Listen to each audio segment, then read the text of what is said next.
Rudel, against his will, was assigned to the reconnaissance, close reconnaissance plane, not far reconnaissance, close reconnaissance plane, which helped the army.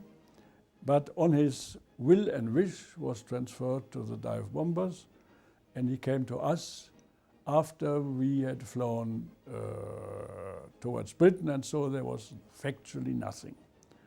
And we exercised and exercised. We were flying in close formation, for instance, through the clouds, the whole formation, close together so that we could see each other. And Rudel was falling out. He proved an insufficient pilot. But on the other hand, he was a very sportive man. He opened the ice in winter to bath in the ice. He was highly sportive. I think he drank no alcohol, only milk. And French ladies he disregarded. I mean, and also as a comrade, he was very far away. Funny man.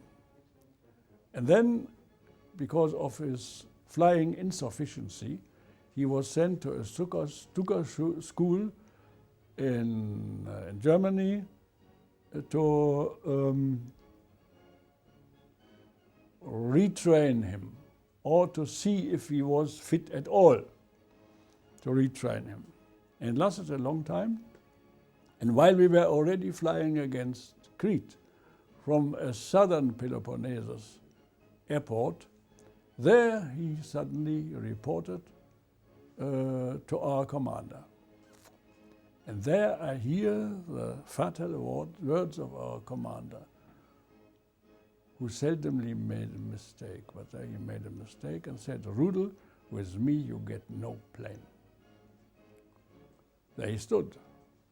And I saw him last when we went out in another morning, at 4 o'clock in the morning, onto some British ships. And he was standing and was looking after us with a stiff face.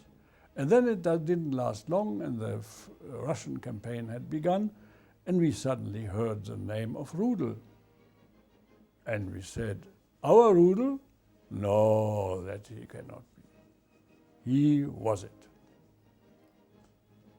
He had been transferring planes to the front near Leningrad, and there was an understanding commander who said, "Rudel, don't ferry planes anymore. Stay with me. Show what you can if you have been trained well, and then you can stay in my unit. I will make the things." And he stayed there, and by sheer will, he had taken himself together, and I think it was the first mission or the second mission. He was sinking the big battleship Marat, 32,000 tons. And then it went on and on and on and on. From then on, he was, it was more than 500 tanks which he got. He was shooting himself down fighters, Russian fighters, I think 25 or so. As an enigma. So he had totally changed himself as a pilot. As a man, he was always a bit difficult. Yeah. But good chaps need not necessarily to be amiable.